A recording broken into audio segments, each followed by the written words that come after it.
Hello, I'm Fran Harrison. I'm the representative on the Children and Young People's Trust Board, and I'm going to give you a report of the last meeting on the 20th of September. The items on the agenda: first of all, we had an update from Annie Hudson, the Director of Children's and Young People's Services, on the proposals to reshape the Trust Board. Then we had the 14 to 19 work stream, a verbal update, and we had the Children and Young People's Plan, the focus for the next one, 2011-14. Then we had a report from the Raising Attainment Workstream Group, an update from the Bristol Safeguarding Children Board, and a report on the Early Intervention Review. So there will be a report on the VOSCA website, which you can see in more detail, and of course I'm always available if anybody wants to give me a ring or drop me an email, and you'll see my contact details there too. So, we started off the meeting, just matters arising from last time. The notes of the last meeting hadn't recorded the 3 questions that the voluntary sector had raised about the early intervention review. The questions had come from the joint reps group, and so those were amended.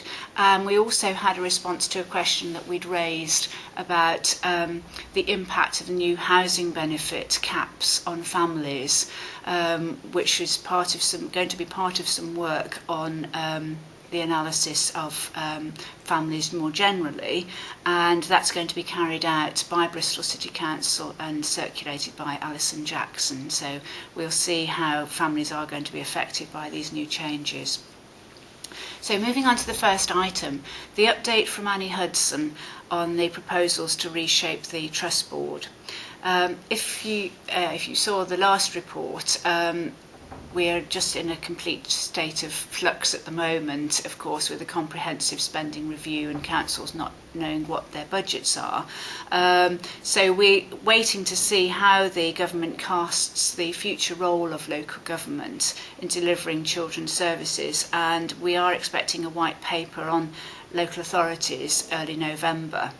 But in the meantime, we're just looking to see how the board can move forward, and the new Children and Young People's Plan, for example, will focus on a smaller number of priority areas for the Trust, and ones that will confer added value from inter-agency working in particular, such as workforce development. And the membership of the Trust Board will be reviewed, for example, to include GPs, because GPs from next year are going to be very important in being responsible for commissioning of health services for children and young people.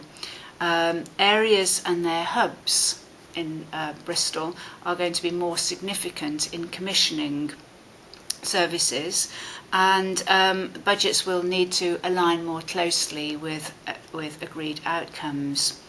And it was noted that, interestingly, whilst the Department for Education has abolished the requirement to have a Children's and Young People's Trust, on the other hand, the Department of Health has demanded a Health and Wellbeing Partnership Board, which will have responsibility for children and young people's health and social care.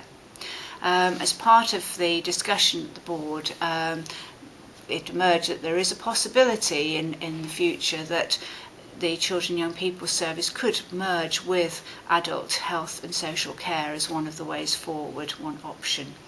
There was a discussion on how to shape the Trust Board in Bristol and how we could be more strategic, aiming to integrate the more fragmented delivery and autonomous provider-led model that the government is seeking and promoting, and making sure that the Trust Board's costs and benefits are spelled out and the outcomes reduced in number, and particularly where if we're going to be accountable or part of a health and wellbeing board, that the Children and Young People's agenda would be only part of its remit. So influence and leadership will be an extremely important part of the Trust's business.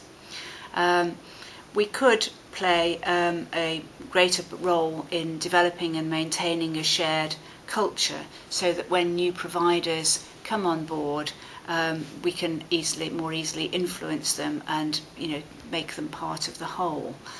It could identify gaps in support, and generally the feeling is that the plan, the Children and Young People's Plan, is going to be a very useful tool to maintain the momentum in Bristol while there is this national policy vacuum awaiting the comprehensive spending review and the trust partners, the PCT, for example, the local authority and others, their specific budgets will be revealed.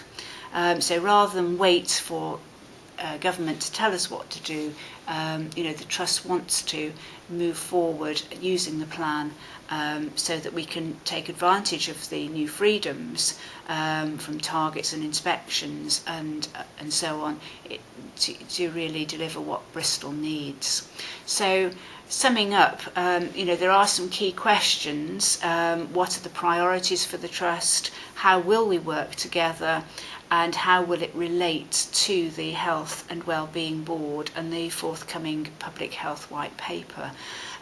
So it was agreed that it's really important that the voluntary and community sector has a chance to discuss these proposals, and Annie Hudson and Alison Jackson agreed to contribute to a network meeting on that subject. So hopefully we'll be able to have something arranged in the autumn.